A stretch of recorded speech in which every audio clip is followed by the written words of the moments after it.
I'd like to call the meeting to order, the September 10th, 2024 regularly scheduled Board of Education meeting. We do have two individuals that would like to speak public comment before we recess to executive session. Richard Ferrando would like to talk about family life education framework. If you'll take a seat right up here, Mr. Ferrando, just push the button one time and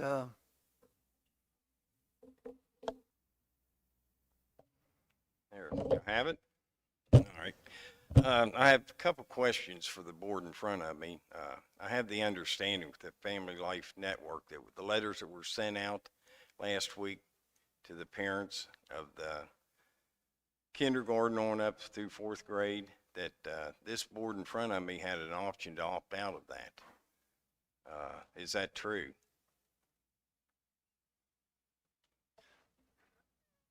the board policy is such that the board will take your questions and Okay. someone will respond back to you Okay. in writing as to the answer to those questions. But we do not discuss answers Okay. without, All right, you cannot give me a yes or no answer on that. we will give you one, that one or the other, yes. Okay, well, it was publicly put out there online that the board had the option to opt out of that, this whole program, and they did not. The other issue I have, it's another question, but I'm sure you're aware of it, that out of the 23 counties in Maryland, 9 counties made this decision. And Garrett County is following suit on that, and it's some of the, well, 4 of the richest counties in the state. So why are we letting them lead us by the hand in this process with our kids? I don't understand that either. So Again, we will certainly okay, respond to your concerns, your questions. okay. Can I make one more statement? Sure, you can, Just sure. a statement.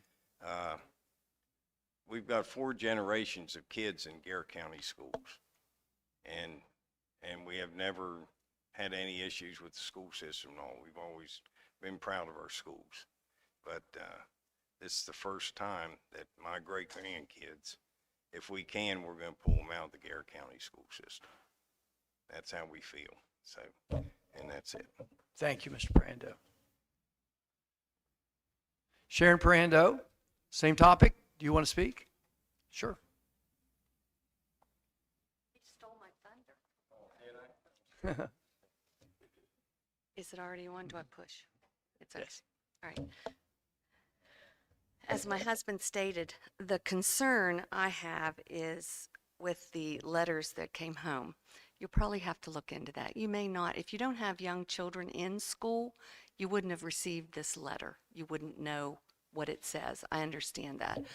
I have copies of each. Our grandchildren are first grade, second grade, and fourth grade. They all received a letter concerning this family life and human sexuality. You need to read the letters. I don't need to explain it to you. They're very self-explanatory, what they want to teach the children in these extra classes under this framework, is what it's called in Maryland. It's inappropriate in my mind, as a great grandmother who has raised a set of children, grandchildren, and now we're into great grandchildren, to expose them to things at that age that they have no idea what it is. And I'll let you look it up so you can see what it is. It's of a sexual orientation, first grade, second grade, even fourth grade. I mean, our granddaughter is not even old enough to have a period yet, and they want to explain things to her a little different. I think that needs to be looked into because of their age. I know it's 7th grade. There are some things that you can't opt out at. I am so thankful that at this age, my granddaughter opted out for all 3 children. They're not. Her concern at this point is there is an alternative curriculum if they opt out. So she has a call in to Broadford Elementary principal, who put out another letter, and very understandable, saying she's sorry. She understands there's a lot of parents upset about this. Please call her. What my concern is, and my question is, why do the educational faculty, our teachers, health, why do they have to be responsible to teach our children things that should be taught at home? And you need to read the letters so that you understand what I'm talking about. But that is my concern. And the children are opting out, but what is the alternative? I do not know. I remember back when my children were in school, you could opt out of sex education if you didn't want your children to learn that in school. Why does that have to be taught in school? I don't know. I didn't understand then, I don't understand now. Thank you for your time. Thank you. And again, we will certainly address your concerns, and someone will be in touch. Thank you for coming.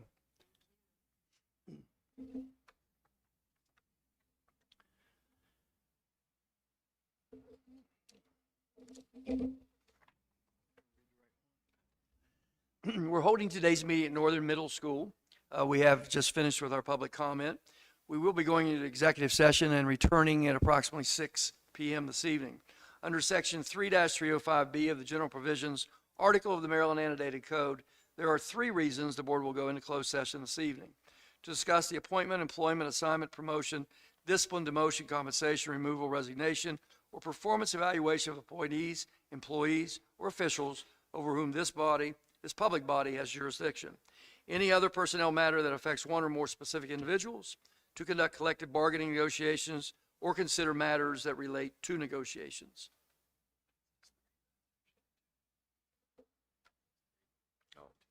I'm sorry, I said 3. There are actually 2 reasons.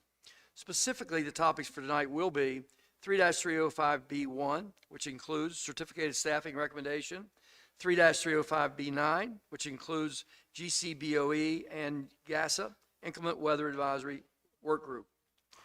The reason these topics will be discussed in closed session instead of open session is as follows. Personnel topic pursuant to 3-305B1 disclosed above will be considered in closed session rather than open session because they include a discussion of specific employees, which is a confidential employment matter. Negotiations topic pursuant to 3-305B9 disclosed above will be considered in closed session rather than open session because of the confidential nature of the collective bargaining process. Hearing all of that, are there any objections by board members going into executive session? Hearing none, is there a motion to do so? So moved. So moved by Jason. Second. Second by Rodney. All those in favor of going into executive session, signify by saying aye. Aye. Opposed, nay. And we are in executive session. I'd like to welcome everyone to the September 10th regularly scheduled Board of Education meeting. I'd like to ask for each of you to stand for a moment of silence. We also have our Pledge of Allegiance following that, led by our student board member.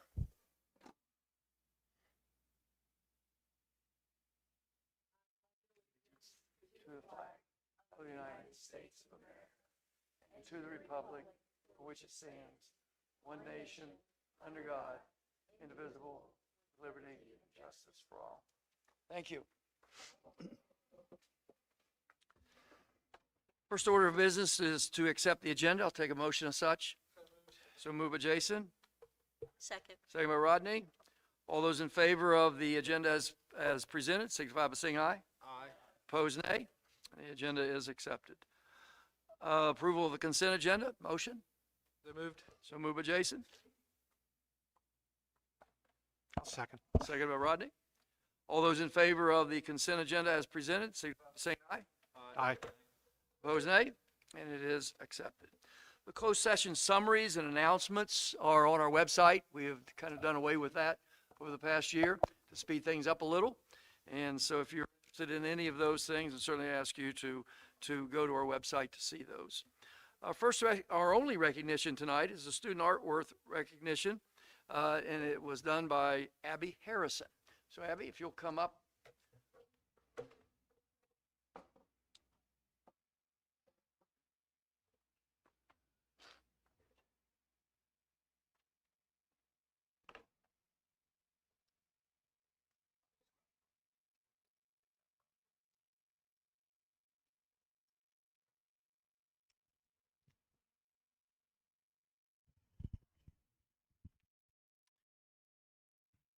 Annually, the Garrett County Board of Education purchases one of the artwork pieces from a student art fair. The superintendent, with the assistance of the Fine Arts Committee, reviews all of the artwork at the event and selects a piece that shows creativity and originality of a depicted theme and includes quality of artistic composition and overall design. This year, the artwork chosen by the superintendent was a painting entitled "Your Country Burns with You." This artwork was created by Abigail Harrison, an 11th grade student at Northern Garrett High School. The artwork is mixed media painting consisting of acrylic, ink, and charcoal. The artwork will be displayed at the central office in the Dennett Road Educational Complex, along with other student artwork from prior years. This tradition has been a wonderful way to showcase the talents of our students and their great teachers. Congratulations to Miss Harrison and her art teacher, Miss Belinda Bischoff. Miss Harrison will receive a check from the Board of Education for her artwork. And again, it's entitled "Your Country Burns with You." Obviously, all of you know that tomorrow is 9/11. So I said to Abigail, I wanted to give a personal story about this picture. And I do have a personal story. On the 11th of September in 2001, I was the assistant principal at Southern High School. I was walking down the hall, and I saw Dr. McCartney, and I said, "You can't believe what happened. Somebody flew a plane into one of the Twin Towers." And thinking that it was just somebody that just made a mistake. Well, within about 15 or 20 minutes, we all knew that those two planes that flew from Boston, Massachusetts, a United plane and an American plane, flew into both of the Twin Towers. What you don't know is two things happened to our family that day. Our son Josh flew from Boston that morning on a United flight. At the same time, the other ones left Boston. We didn't know until 12 o'clock, about between 12 and 1 o'clock, whether our son was on one of those planes or not. We finally found out through the hard work of many people that indeed he was on another plane and was headed to Kansas City. He was actually going to Seattle. And the other part of that day that I always remember obviously, is that night the Board of Education met to decide what to do about school. And during that same night, when the Board of Education met, they appointed me the principal of Southern High School. So that day was filled with emotions that will never leave me. And when I saw the picture and saw what we were doing tonight, you can't believe the range of emotions that I've gone through the past couple of days after I saw the picture. So congratulations. It's a wonderful picture. It's a tribute to a terrible time in our nation's history, but one that we should never forget. So congratulations.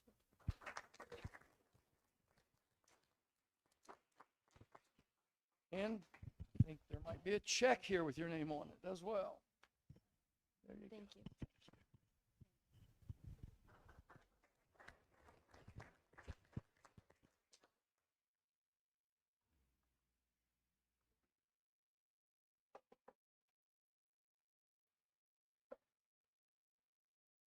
Our first order of business is Student Achievement Test results 2023, our MCAP and AP results. And I think that's why some of you wonderful people are here tonight.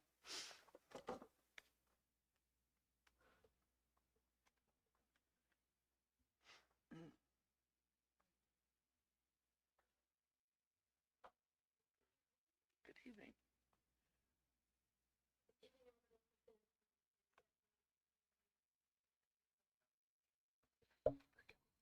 Oh, okay, thank you.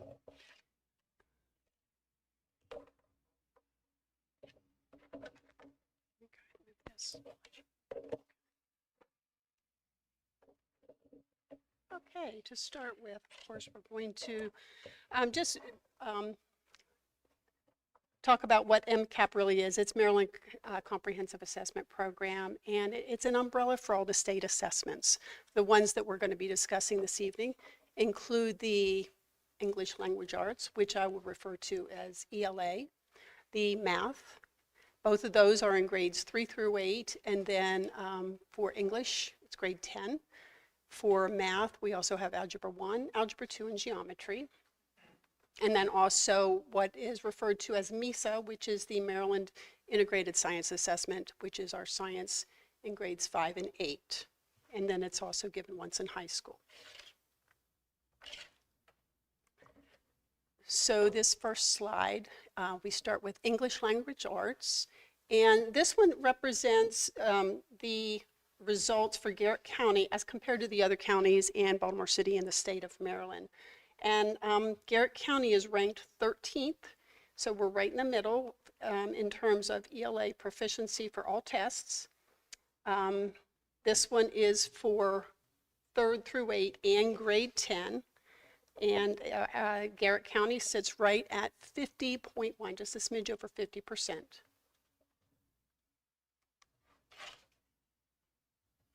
This next slide breaks it out, and we have, on the left, we have grades 3 through 8 proficiency, and that one is 48. Mine's not quite, 49%, thank you. And for grade 10, it is 56.3% when you break it out by the 2 different grade bands.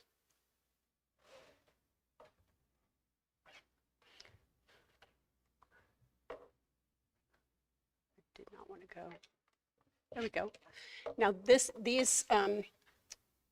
slide represents the state of Maryland, and it represents by grade level for the years 2022, 2023, and 2024. So it's showing a trend. There is not a lot of change in those. You can see that it is fairly flat. 2022, of course, was when we were just getting back on our feet after the pandemic. Then the next slide shows Garrett County results next to Maryland results by grade level and by some grade spans. The top chart, I have circled the scores that show an increase over the 22-23 scores. That includes 4th grade, 5th grade, 7th grade, 8th grade, and the grade span 3 through 5. So those were all an increase, and that's in the chart up at the top. And then the chart at the bottom, I've circled level 1 proficiency. So for students to be considered proficient, they are in either level 3 or level 4. So we want to move students out of level 1, and I circled that showing that we do have relatively low numbers there. That being promising that we're moving those students to a higher proficiency level. Then we move into mathematics, and another graph that shows where we are compared to the rest of the counties in Maryland. We are ranked 9th in Garrett County when compared to all of the other counties.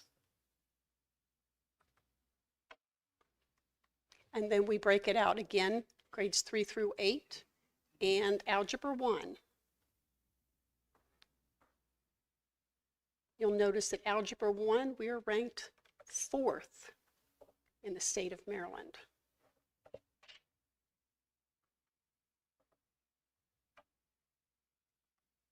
And again, trend data for the state of Maryland.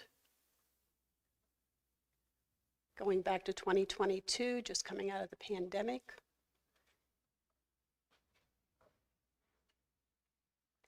And then the next slide does show, again, the Garrett County results compared to Maryland results. I have circled, again, the results that show an increase over 2023. And you'll notice that in the grade spans, 5 out of 7 are actually, we are above the state of Maryland. So in grades 3, 5, 7, 8, and in Algebra 1, we are above the state in mathematics. And then again, the chart at the bottom, I've circled level 1 proficiency. And again, we have relatively low numbers there, which we want. We want to continue to move those numbers into the higher proficiency levels.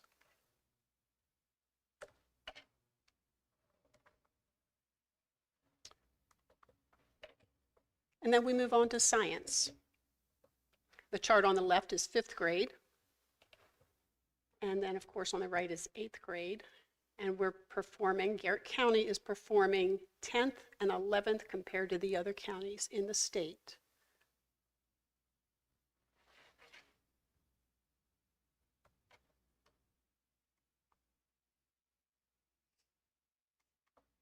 Okay, and then we have our Garrett County data. Now, I included trend data here. I've got 2021, the 22, 23, and 24 data. And you can see across the board, we in Garrett County are consistently scoring above the Maryland scores. And then again at the bottom, level 1 proficiency is circled with relatively low scores there.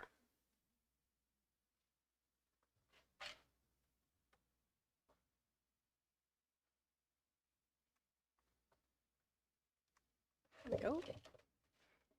You did fine. This is Mrs. Gregory's first time, as you know, presenting scores on behalf of the county because we asked her to serve as our local accountability coordinator this year. So what we wanted to do was give you an overview of the county and where we are with our testing programs with the MCAP testing.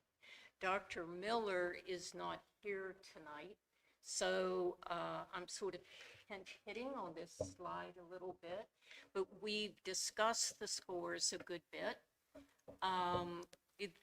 We are continuing to look at how can we increase, thank you very much, how can we increase our performance, not only on these assessments, but in our instructional program throughout the county. We know these assessments are going to change within the next 2 years, and we also know that there have been some questions about the current assessment and how well they are aligned to some of our curriculum endeavors, not just at the county level, but also at the state level. So we want to keep all of that in mind as we continue to look at where we are with our assessment results. So this isn't on the slide, but one of the things that we have asked principals and teachers and everyone to do is to continue to focus on the standards, the curricular standards that have been put in place, and to be sure that we're working towards them. Other things that we're looking at and expecting this year, the first bullet has to do with student engagement, looking at our classroom instructional strategies and being sure that we hear teacher voice and student voice and that we're giving our students time to collaborate and learn together, and having them actively involved in their learning process. We're also looking at it more deeply and specifically at a different multi-tiered system of support, MTSS, so that we're looking at our Tier 1 instruction to be sure that it's as powerful as it can be, and then providing additional support as students need it in that tiered system of instruction. We're also expecting explicit instruction from our teachers so that they are heavily involved in the classroom. In that regard, we've looked at the use of iReady, we've looked at the use of some of our computerized programs. What we're asking and expecting our teachers, our instructors to do is to use those computerized systems to support their instruction, but also recognize that the most important component of that process is the fine teachers that we have employed in the county to support our students. It's the teacher that makes the biggest difference in whether or not the student learns. We're also enhancing our professional learning communities model to both support students and teachers. We're looking at that both from the school level and the district-wide level.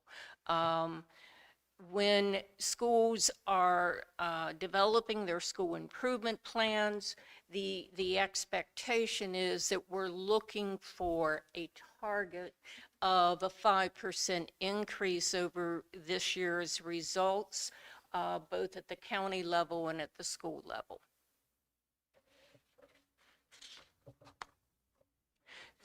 So what we'd like to do next is I'd like Mrs. Gregory to share with you the advanced placement results as we look at the county. And as you know, we have some teachers here because we wanted to recognize them and the great job that they continue to do with our AP classes. Janet? Thank you. Thank you. Okay, so in the chart that we're looking at now, there are a few things that, due to data suppression rules, I had to leave off of this, and I know some of the teachers are here, so I want to make sure you know that there were 5 additional exams given with very low numbers of students who took them. We have art history, chemistry, calculus BC, statistics, and world history modern. So there were some additional tests, but we were not able to put all those tests up there because of the very low numbers of students that took them. So in the chart, we have 3 AP exams with 100% success rates. I will tell you of the exams that I had to leave off of there were a couple of more. So we had very good results. We added some AP exams in 2024 that were not given the prior year. We had 11 different AP exams. Actually, that would be 16 different when you count the other 5. We had an increase in participation rate of the AP exams, 31 additional exams, meaning individual students taking exams, and an overall increase in the success rate by 11, almost 12%, 11.9%. So they are doing a fantastic job, and I think Mr. Edwards would like to recognize those students now, or those, I'm sorry, those teachers.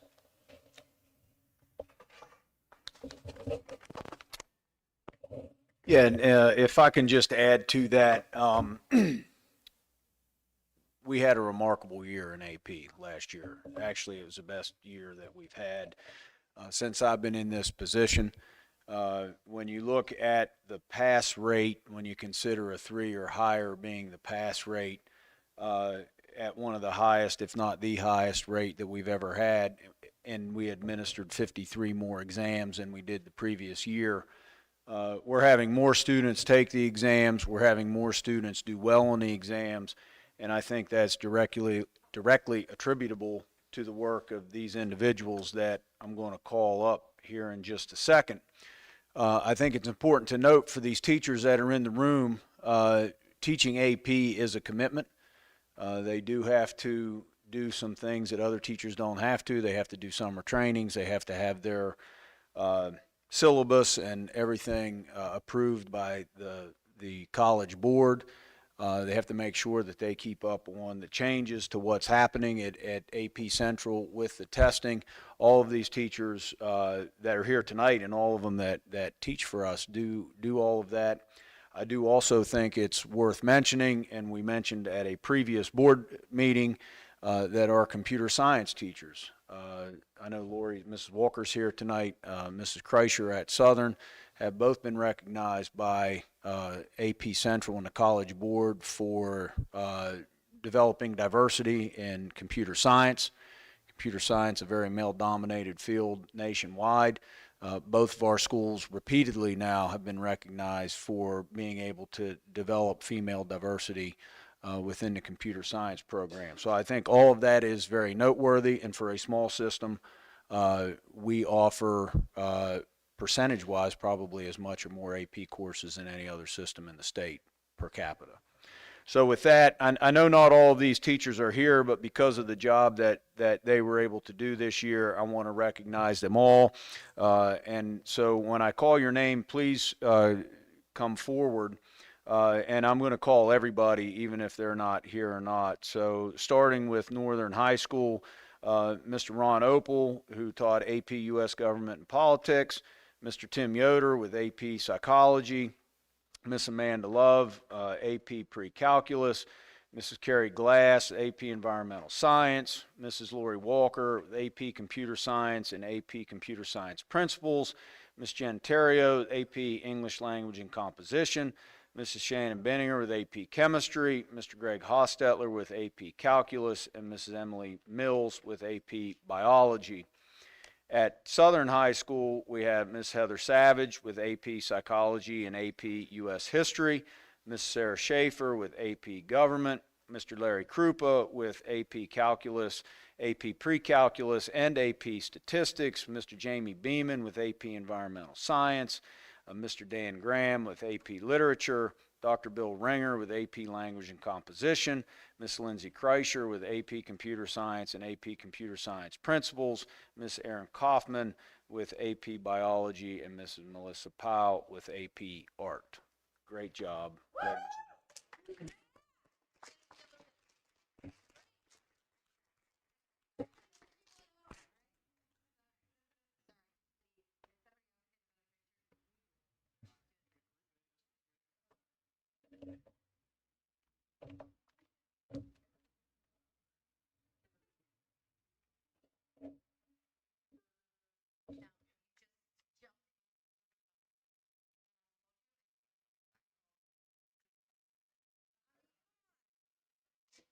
For the kids. Sorry for the disruption, but congratulations to all of you.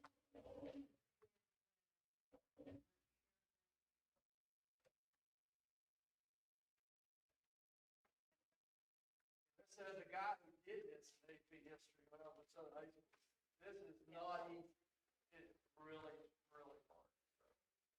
So I know what you go through.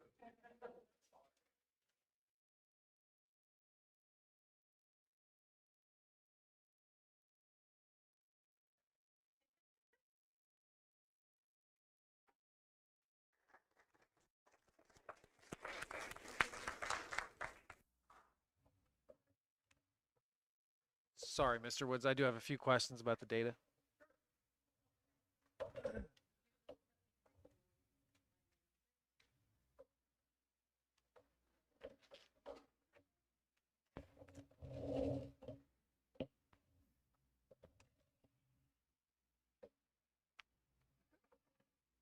First of all, congratulations to all of our AP instructors. Wonderful feat. If we go back to the proficiency testing, though, so those are available at the school level, correct, on the Maryland website? I'm sorry, I didn't hear you. The proficiency scores that you shared earlier, they're available on the Maryland State website by school. Is that accurate? Yes, Yes. yes, they're on the Maryland report card. And is that site posted on our website? I believe it is. Yes. Perfect. Yes. And then- And you can also, as schools work on their school improvement plans, you'll see them there. The state is just releasing the data, so if you go tomorrow and you can't find it, give me a call and. Well, can we ask Mark to put out an announcement whenever that data is available by school on the state website? So anything that I've presented this evening, it is on the state website. It's on Maryland report card. It's By not- school or by county? By school? By It is- school, and okay. You county? can, what it is, you have to go all the way to the bottom and you'll see data download. You click on that and you can find the data there. And Perfect. there's several different reports you can download, but you sort it. There are tabs at the bottom for the state, LEA. You can sort it. It's a spreadsheet, so you can sort it. Perfect. And you've shown the data from 21, 22, and 23. Was the test exactly the same in all those 3 years? Or did the test Yes. change? So it's all MCAP as far as your Maryland Comprehensive, but as far as whether, I mean, I know that they rotate Questions. different types of questions in. But the format of the test was the same. Everything else was primarily the same. The format, if I may, the format is the same. The science test changes a good bit as to what they're focused on year to year. And I saw that, we're, 13th, I think we said, as far as English proficiency or math proficiency, a little bit higher for English. And it doesn't look like we moved the needle a whole lot from prior year. We actually slipped a little bit in some of the grades. Yes, I we noticed in did. prior year. So based on our strategic plan, or the school plans, as you call them, at each of the schools, have we addressed what changes need to take place so we don't see further slippage and we see an increase in those test scores? We started in August with meeting. The instructional team met with principals and started looking at the data and digging into the data. It is unfortunate in my mind that when I look at the test results, it is finding the exact section of algebra that the students might have had trouble with is not as readily available as I would like it to be. What you know is how the students scored. But that data is available to the schools. We can also go back to iReady data that gives us a little bit more information to help us sort of drill down and find out what it is in English they're having problems with. I can tell you in math that when we first got our scores, we get preliminary scores. And if I'm saying too much, you knock me out of the way.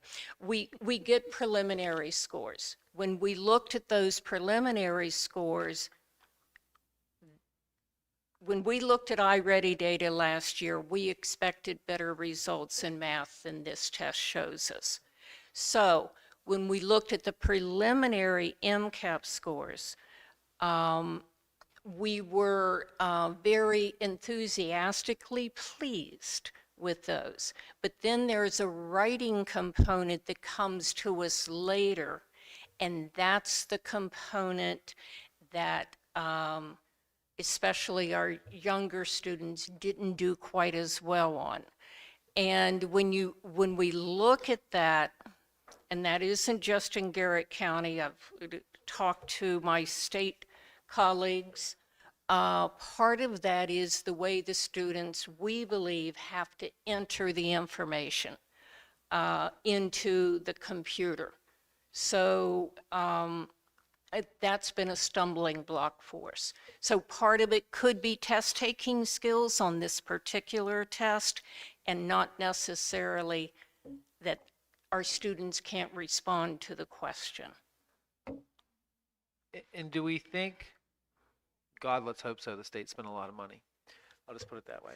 That Blueprint and some of the fundamentals that we are implementing with Blueprint are going to increase these test scores across the state? I can't talk for across the state. I will talk for Garrett County. As I said earlier, number one, we have a very good school system. I expect as we continue to look at these results, continue to build into a new test, Garrett County is good enough. We should be in the top 5 in the state. Great. I would also offer to you that when I look at our AP scores and the percentage of our students taking AP classes, which is the highest we've ever had, and we have excellent results. I think that speaks about the excellence of the program that we're offering our students in Garrett County. I would call our results on these tests pretty flat. Didn't make me applaud. It didn't make any of our teachers applaud. We are committed to looking carefully at our results and looking carefully at our program to try to really meet the standards more. This test is important because this is our public face. I would also say that we need to keep our standards in mind, and we also have to keep in mind that we are more than test results, and I know you already know that. The test results matter a lot, and I want them to be reflective of the excellent teaching that I see in the county and reflective of the work that the students are producing. So yeah, well, we're in it. Thank you. They all left. As soon as you said you guarantee the top 5, they were out of here. As soon as, I didn't guarantee it. Well, I hey, would like, Exactly. hey, Jason, we're in Maryland. I mean, it's I would like it's really hard to compete guarantee with some of the where'd they all counties that go? have more resources. Because I wanted them to hear that they have done an excellent job. And part of this is trying to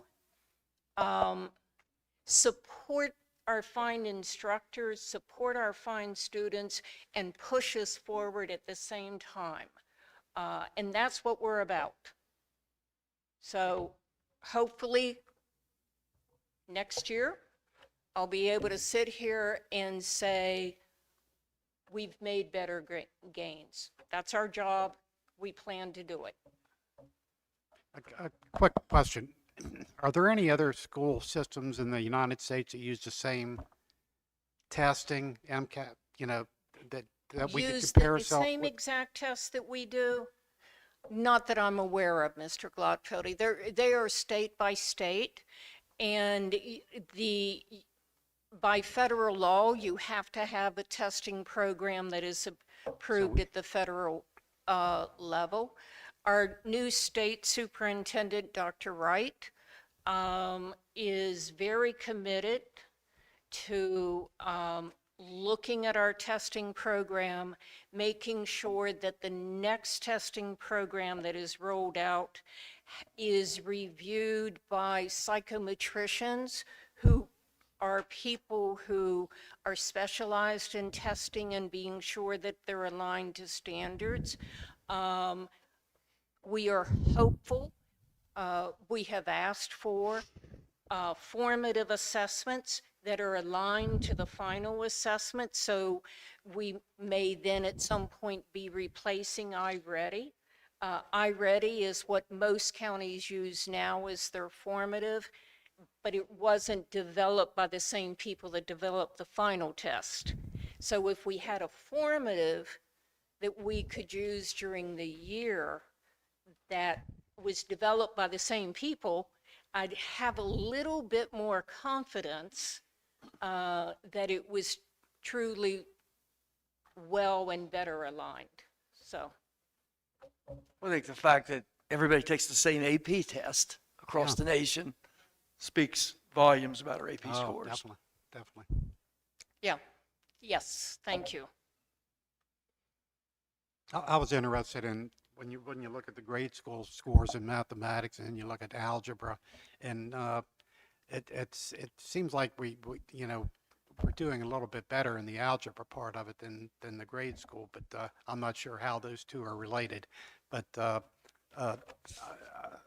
we seem to be doing much better on the when you look at the ratings on algebra than on reading. So Yes. I don't get that. It could be the time and the grade level at which the student takes the algebra test, because not everyone takes it at the same Right. time. It could be that. Um, I have no problem looking at the board and saying, when we look at ELA grades 3 to 8, and that we're at 49% proficient on this test, please do not interpret that 41%, I had to do my math, that 41% of our students cannot read. That's not true. Right. What is true is that when you look at that all together, 49% scored proficient on this test. So Yeah, it depends on your definition of proficient too. it depends on your definition of proficient. And, for some of us, it depends on how we have an opportunity to show our proficiency. Hopefully we'll get better tests in the next year or so. I said, hopefully we'll get better tests in the next year or so. Yes, I am very hopeful on that front. Any further questions? Thank you. Thank you. Dr. McCarty, I guess you'll just remain there. If you want to stay there with Mr. Wazlowski to talk about the CIP.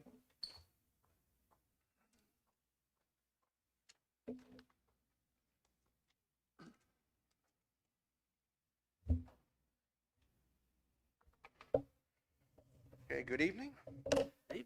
Here to present the draft of the capital improvement plan for fiscal years 25 through 30. Before I do that, just kind of recap FY24. We had a pretty robust year. Got the Southern High School project done.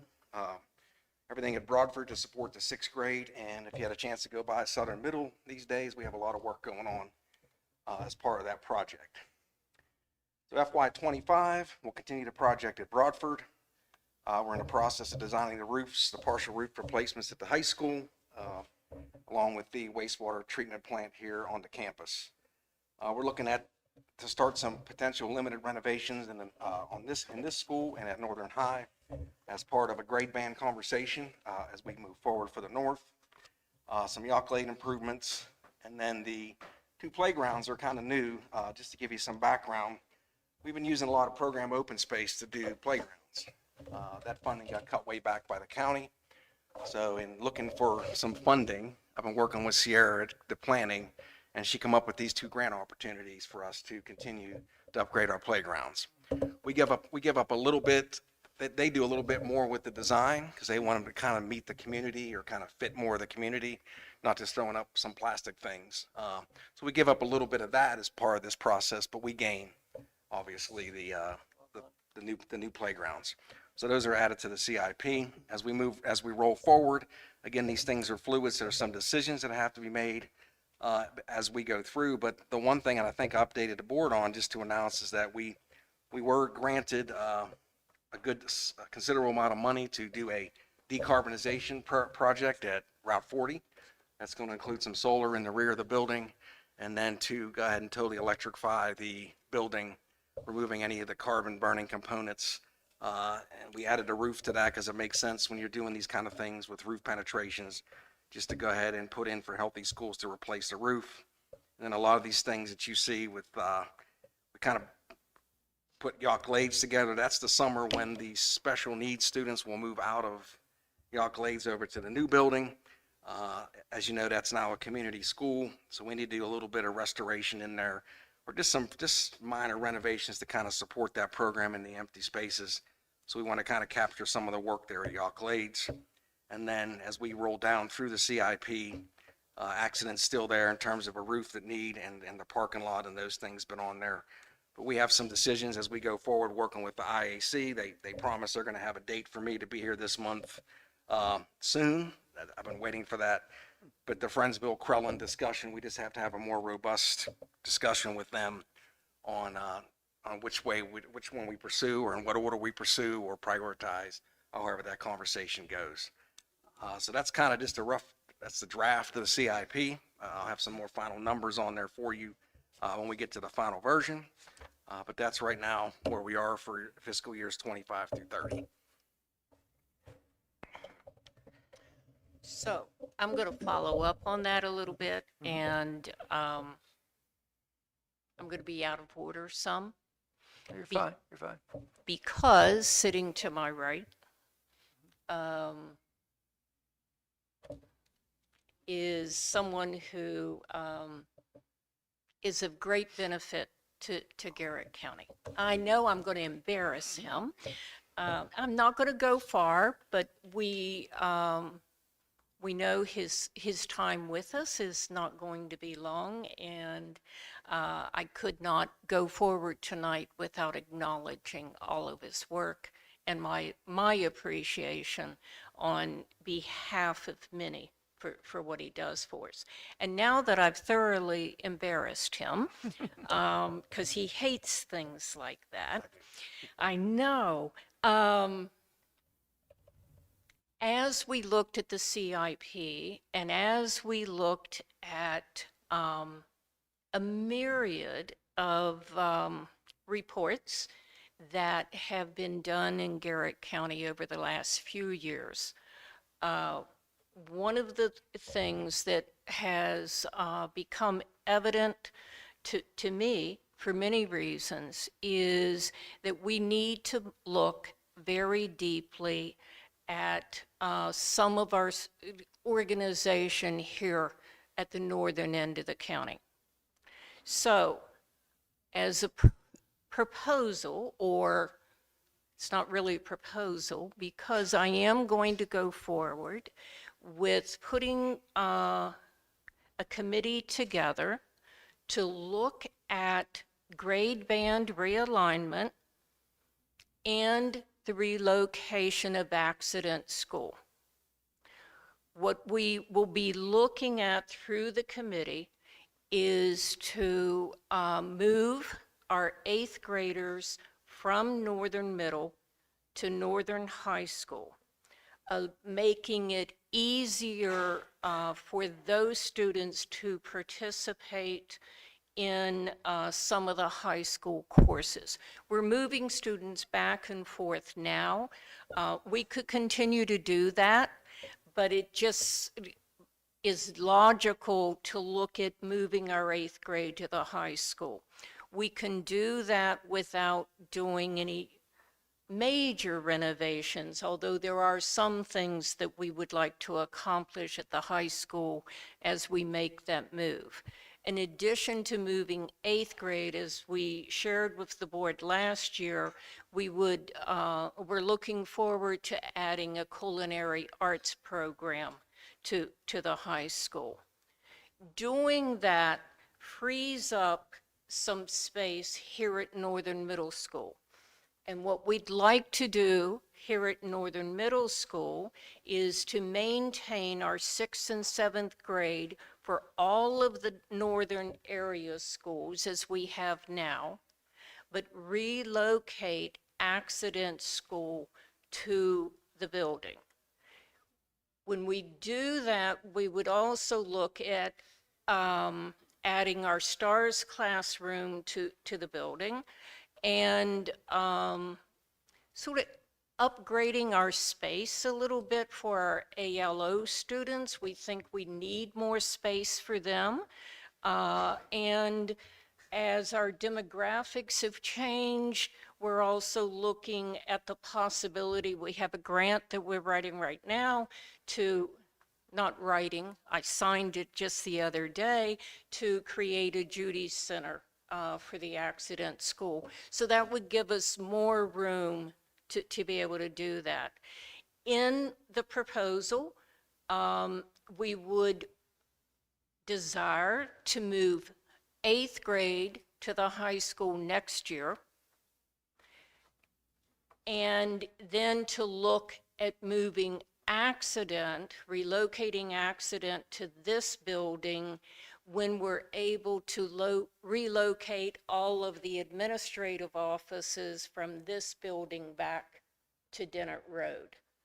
That can be accomplished once the new Broadford School is open and we move Head Start out of Dennett Road into the new Broadford School.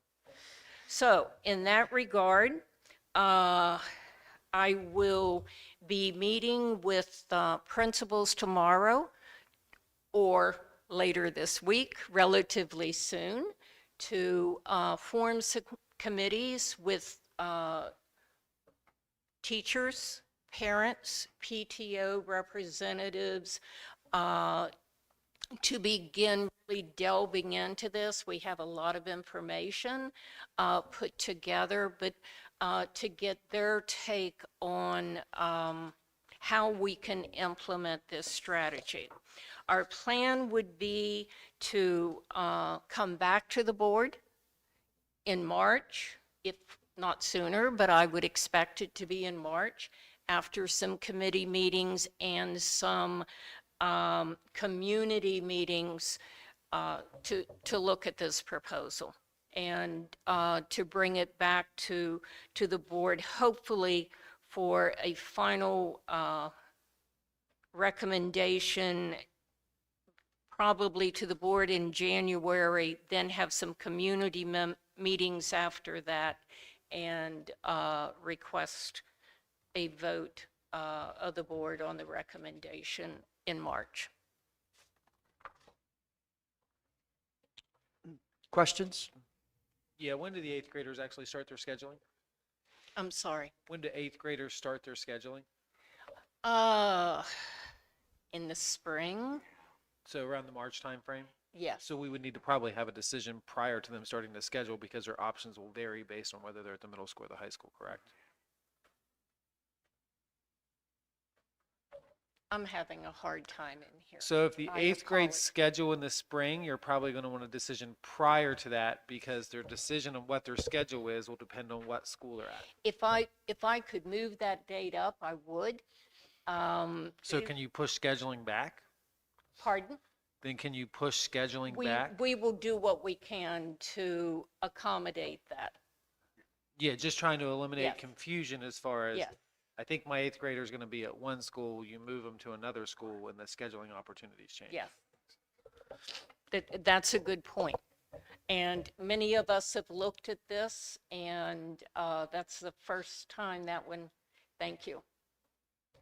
We'll look at that to be sure that we can line up as much as we can. I want to be sure, Mr. Van Sickle, that we have time for, to really look at the nuts and bolts, but we have a lot of that information together already, so we might be able to move that a little bit more quickly. So thank you for bringing that to my attention. Anything Other else? questions? Other questions? I will comment, Rich. Oh, what a fabulous job everybody did at Southern High School. I took a tour with Yeah. Dr. McCartney a couple weeks ago, and as a person who taught there for 31 years, it's incredible. I mean, it looks like a brand new school. They have to be so proud of it. I just can't imagine how proud they are. It's very, very nice. Very well done. We do have, we'll finish the tile work next summer, and the rest of the hallways. We just couldn't get that in, so by next summer, it'll really be looking shiny. I wasn't so Yes. old I would go back. Well, and you can see by the CIP when you look at that, Rich and I have talked about this a good bit, that we have beautiful schools in Garrett County. They have been very, very well maintained. There are some upgrades, some differences that we'd like to make at Northern as we look at this, because we would need to do some minor renovations. But we have the space, so. I would like if we could schedule a time to go out to Southern as a board and look at the improvements there, and Broadford, see how the progress is going there. If that's possible, or do you want to do it Perhaps do it request- before the next board meeting. So what if we had the next board meeting at Southern High School. That'd be great. And we could invite board members, because some have been through for different reasons, but we could maybe invite those who want to go through, like maybe 45 minutes before the typical board meeting starts. Now, that will be October 3rd, because our October meeting, Mr. Moran, I don't think will be here, but he's been through. But our next board meeting, we moved up because of the Maryland Association Boards of Education meeting. So you got that, Karen? We will try to make that happen. We are correct, Karen, that it is third. It is the third, though, that our board meeting. Is that what we decided? Thought we Yep. placed it till the next week. You only have 3 weeks between this and your next board meeting. That's a bigger problem for us than it is you. But Anything else? Any other questions? Yes. Just one thing I would like to thank Rich also, just to echo Dr. McCartney's comments. Appreciate everything you've done for the board. We've asked you to pull some things together pretty quickly, so thank you very much. Appreciate that. Wish you the best of luck. Okay, thank you. I'm sure we'll see you before you leave. Oh, absolutely. Okay, virtual learning, our virtual learning day plan. I know Dr. Miller was unable to be here tonight, so we're going to kind of just skim over this pretty quickly, and we'll take a dive on it and ask some questions next time we meet. And I think Dr. McCartney is going to kind of right here and present it to us here on get a us through high-level dive. a high-level dive. So all I need to do is remember the clicker. So, as you know, the last couple years, we have done a virtual learning program during the winter when we were unable to attend school. That program requires approval by you in order for us to do that. And the other thing that has changed this year is we must use some inclement weather makeup days that are in our school calendar before we can go to virtual. So we have 3 makeup days for inclement weather in our calendar. Am I behind? No, we're just trying to see if we have anybody signed up Okay, to speak. thank you. Two, okay. So, in that regard, we will use 3 makeup days. There will be what we would know as a traditional bad weather snow day. When we get to day 4, we'll be able to then switch to using virtual learning if we need to, and we are instructionally prepared to do so. That will operate much as it has in the past, with a four-hour schedule for teachers and students, and we will also provide learning packets as needed for some of our students. We will have this plan out for the month. You can go to our website and find a link to a survey that we do each year, so that if any parents or anyone in the audience has some input they'd like to give us on this virtual learning plan, it would be on our website, and we would like to hear your input. We'll share that input with the board and ask for a vote next month from the board as to whether or not you feel comfortable that we can implement our virtual learning plan again this year. Any preliminary questions? I know, again, we're seeing this, and Dr. Miller will be back next month, I'm sure. And Yes. We'll ask her any We questions. hope that she'll might be have. here next month. Okay, I'm going to go ahead and do public comment. We do have two individuals that would like to speak. So let me read the disclaimer first. Garrett County Board of Education is pleased to receive comments and ideas for our public pertaining to the policies, procedures, and/or practices of the school system. We ask that comments be limited to a maximum time of 3 minutes per individual, unless otherwise considered by the board president. There will be no discussion or action taken at this meeting, but may be considered at a future meeting. Issues that are specific to individual employees should be referred to the immediate supervisor for appropriate consideration and review. Rude, slanders, threatening remarks, other behavior that is disruptive or interferes with the order of the meeting is not permitted. Topics excluded from public comment are individual personnel issues, comments identifying individual students or staff members, matters that are on appeal or may be appealed, topics for which the board schedules formal public hearings, and advertising or solicitation for products and/or services. That being said, our first speaker is Brian Morrell, Gifted. Let's talk about our Gifted program.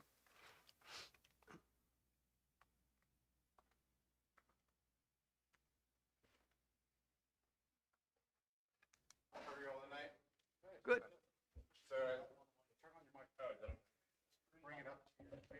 Yeah, can you hear that now? Okay, sorry about that. As you said, Tom, I'm here to talk about the Gifted program. So I know some of you, of those I don't. Nice to meet you. I came to this district about 4 years ago. I moved from a different state down here. Love the area. So we put our kids into school. We have 3 kids, and they started in Accident Elementary. One of them is still there, and now 2 have moved on into the middle school. When we got there, we were pleasantly surprised at how well the accident program was on the Gifted. We hadn't had that before.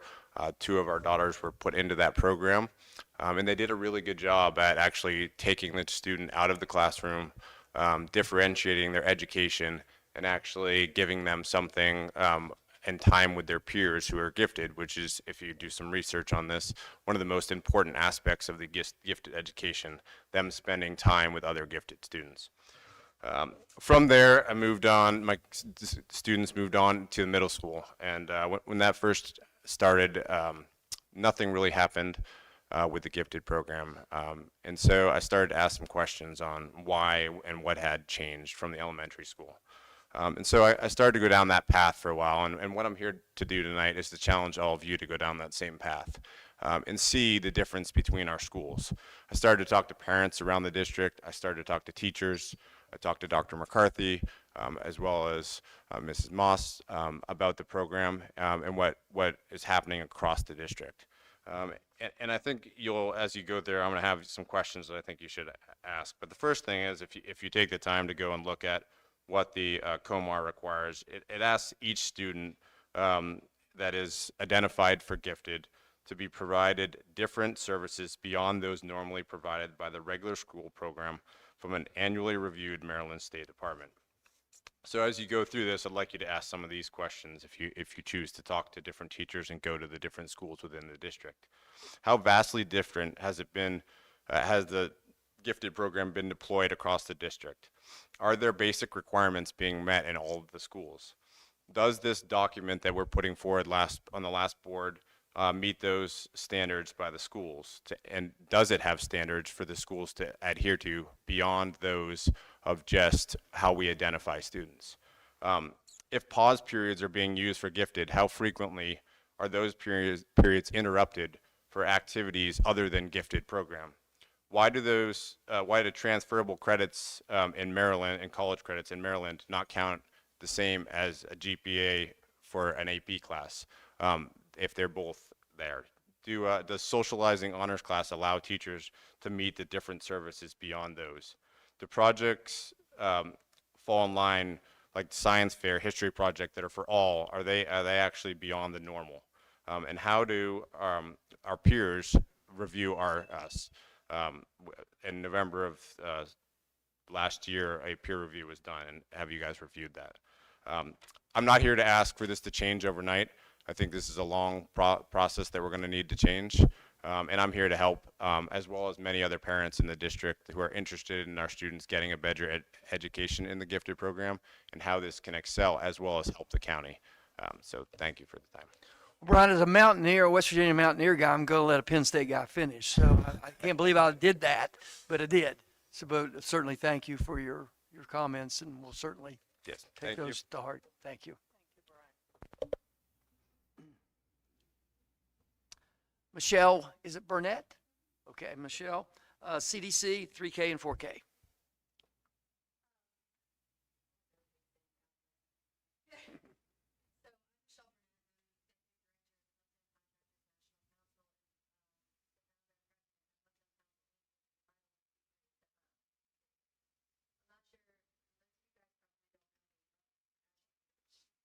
A good plan. As was talking to Mr. Edwards, I'm a national organization. I have businesses that go across the United States, but I live here in Garrett. And I'm busy. I travel a lot. And last year, I was told a lot of different stories about things that were happening in the school system. But I'm also one of those people that I'm not going to chime in and talk about things until I have evidence, then I've done proof. And I also knew that you shouldn't complain about something if you don't come with a potential solution. I know your job isn't easy.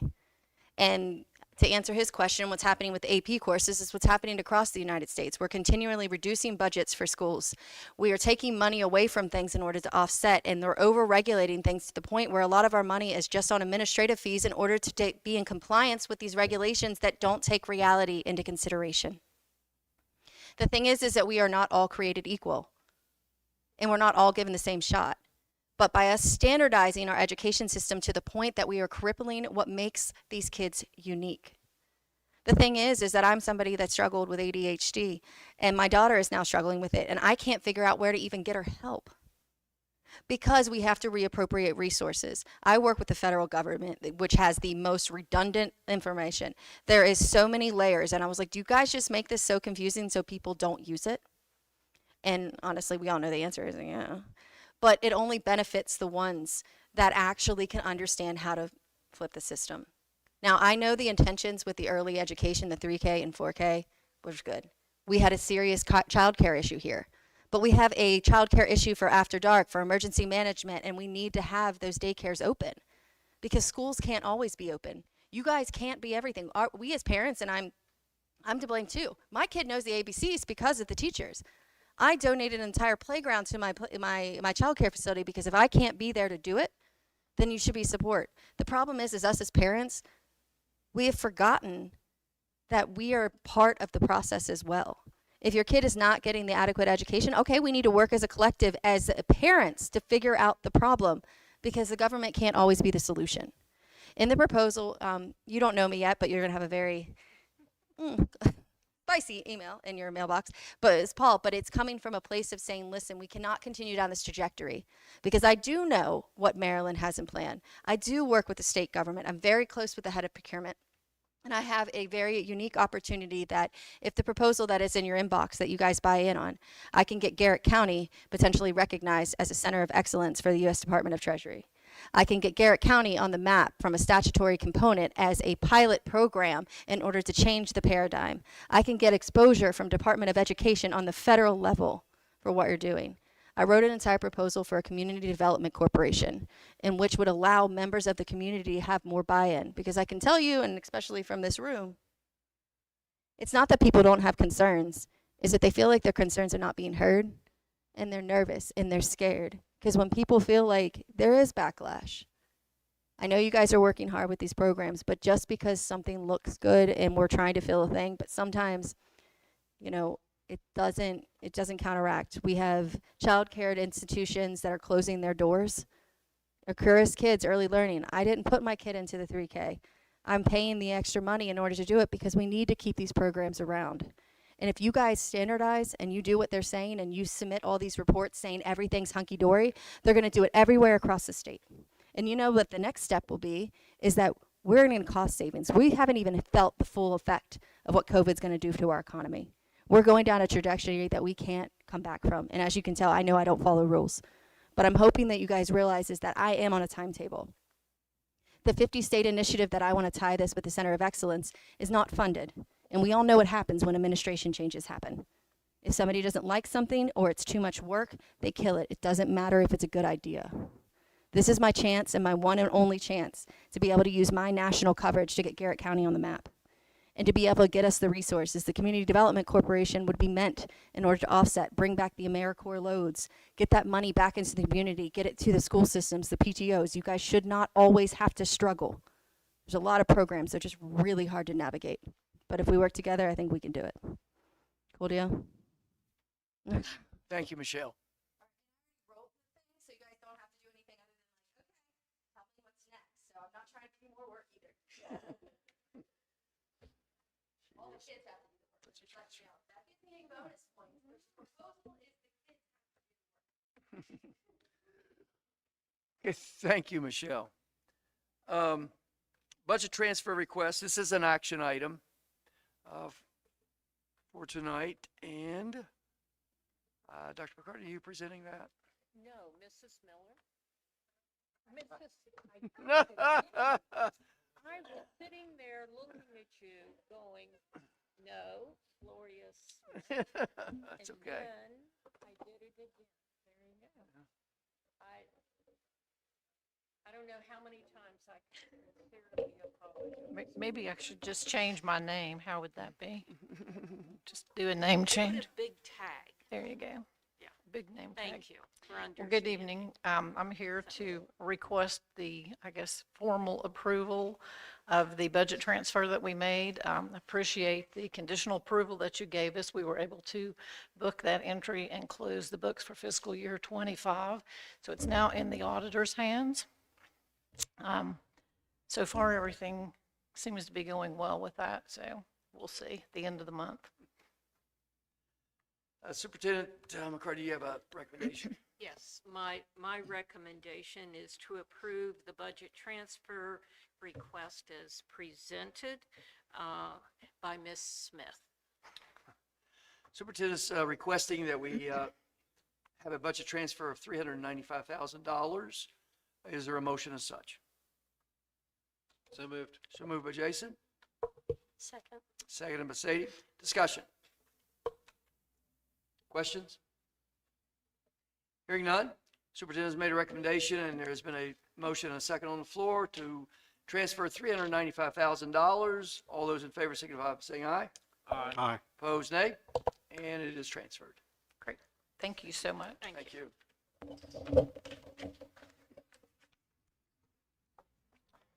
ADA goals for the Garrett County Public Schools. This is a revision. Mm. The other Miss Miller is up now. Dr. Miller would be doing this if she were here. I'm sure she's tuned in at home and is grading my work as we speak. So we, pardon? I said it'd be so funny on the screen share, and she's like, yeah, she's crossing it along there. I'm not going to go through this line by line over there, Ms. Brewer. But we did take to the policy committee a revision to the goals for the Garrett County Public Schools to align us more carefully or precisely with some of our blueprint work. Some of the wording is just very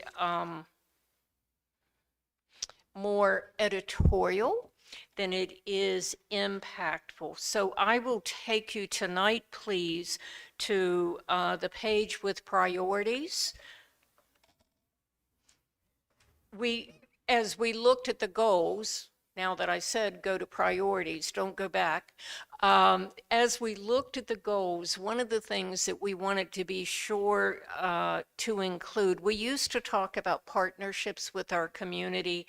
We wanted to use the word collaborative and collaboration more because we want to hear from our community members and feel that they're a part of the process of improving our schools. And we just thought collaboration was a better signal for that desire.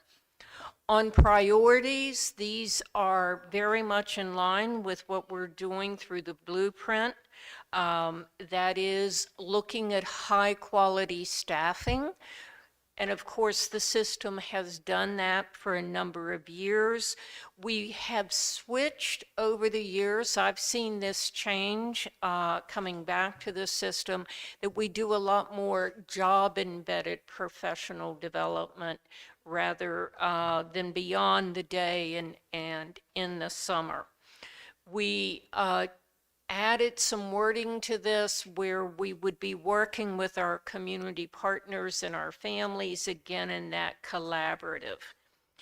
The other second high priority is on high quality instruction, starting with our very youngest learners and working very carefully at fostering their interest in learning, supporting their academic, social, emotional, and behavior growth so that we provide those supports to them.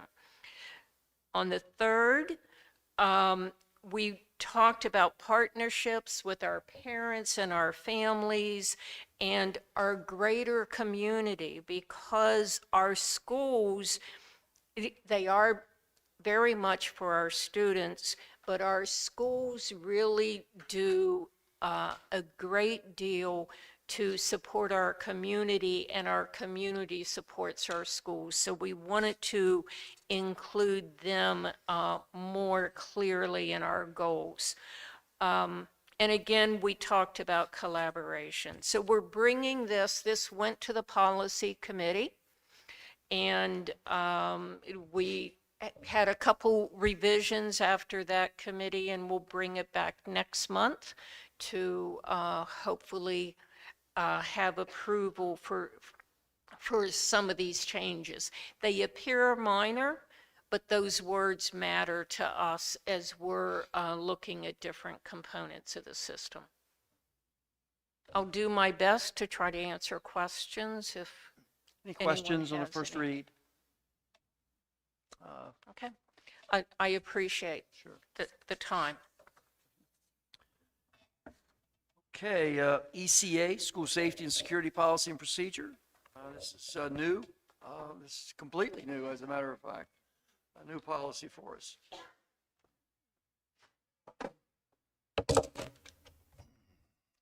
Mr. Benninger will make the presentation. Good evening. I'm here to present new policy and procedure, ECA for safety and security for Garrett County Public Schools. This policy has been to the policy committee.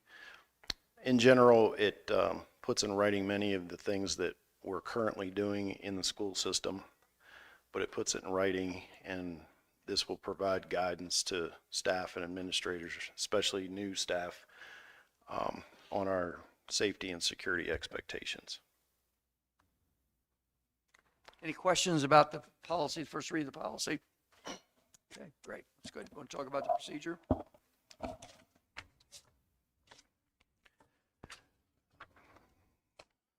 The procedure adds a little more clarity. You want me to say I can pretend to be breaking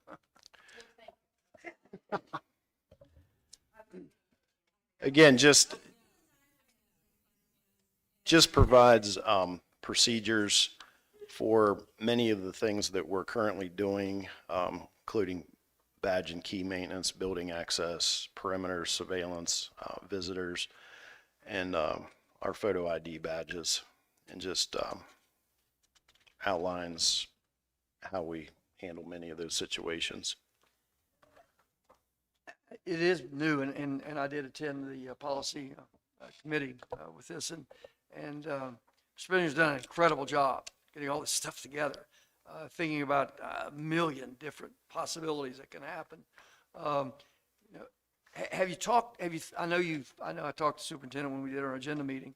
Have you the thing that happened in Georgia with the buttons? You know, press the buttons. Have any thoughts about that? it's not in this, but we have looked into that.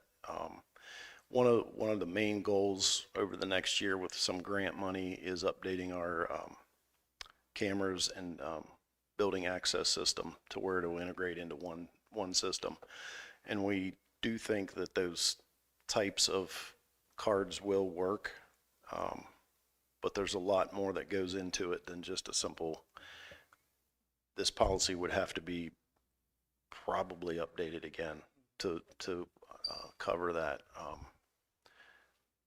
And how, there would be, we'd have to look at the costs and different things of that.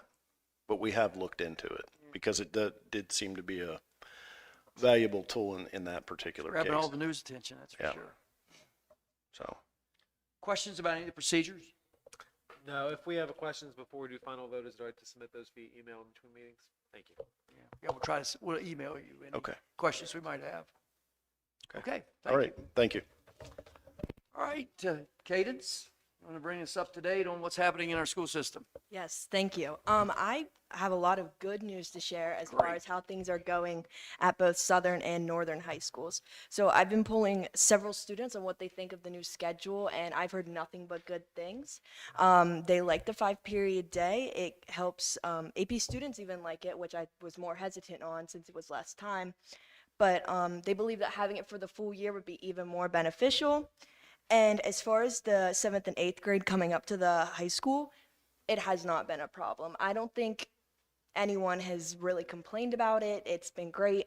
To quote Mr. Wolf, there was, some complaints on there being loudness in the cafeteria. And he was saying how that was a great thing. Like, he loved that it just was so vibrant and lively in the school. As for other student reports, the school sports are more underway. Both Northern and Southern have had their Meet the Squad nights. And on the student council county level, GCASC will be having another executive board meeting in the coming weeks to further discuss our plans for the GA to be held in October. Luckily, our entire executive board and appointed officer positions are full. And we have a new advisor that will take over for the next school year, Mrs. Sessa.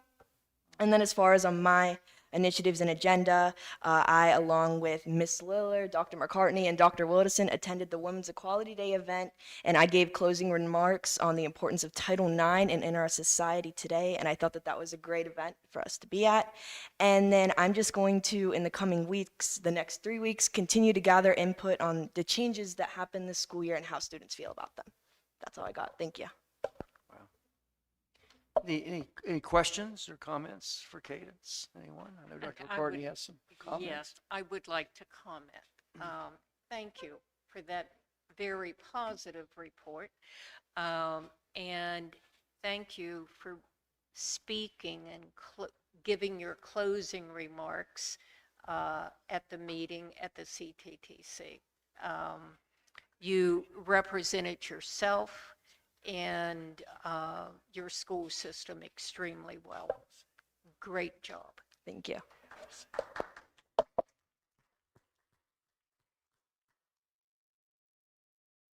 Anything else for Cadence? Any questions? Thank you, Cadence. Superintendent's report? Sorry, a couple updates. Just to let everyone know, I know I've shared with the board about our opening of school, and just to say I would second the remarks that Cadence just made, that overall our 24-25 opening went very well. And as everyone knows who's been in our schools, we made quite a few changes before opening for this school year. With realigning Broadford to house all of our pre-K to 6 students and relocating Southern Middle 7th and 8th grade students to Southern High School. And on behalf of the system, I really want to express our appreciation to our families and communities for their patience as we work through some sort of minor concerns during our first week, mainly during opening and dismissal times at Broadford, but we're doing much better during those times. Again, overall, we're off to an excellent start to the year, and we are looking forward to a very successful school year. A couple of reminders for everyone. There will be a special board meeting on September 26th at 4 p.m. at Dennett Road. That's for our fiscal year 24 financial statements and single audit results. And then our next regular board meeting will be October the 3rd at 4 p.m. at Dennett Road. We changed that at the beginning of the meeting. Excuse me. October the 3rd, we will open our board meeting at 4 p.m. We will schedule, I'm thinking about dismissal at Southern High as I'm doing this, but we will attempt to schedule a 3:15 tour of the building as students are dismissing. I'll give that some more thought and be back to the board members. But we will make sure we get a tour of the building that evening. We could even do a 4:30 start for our public and do a 3:45 at Southern, do a 4:30 start for public. Okay, want me to just say that now? Yeah, well, we'll do that. We have adapted that schedule as we are sitting here. Our public meeting on October 3rd will be at Southern High School starting at 4:30 p.m. And board members, we will do a tour of the building starting at 3:45. Thank you. Thank you. Any board member updates before we adjourn? Yeah, sorry, Tom, I've received one text while we were at the meeting here from the Accident PTO that they will be hosting their Mum and Pumpkin Sale. That will be September 25th from 10 to 6 at the Frotts Farm on Route 219 as you approach the town of Accident from Oakland. I was asked to announce that. Anything else? Anyone? Okay, take a motion to adjourn. So move by Jason. Second. Rodney, second. Yes. All those in favor of adjourning public session, signify by saying aye. Aye.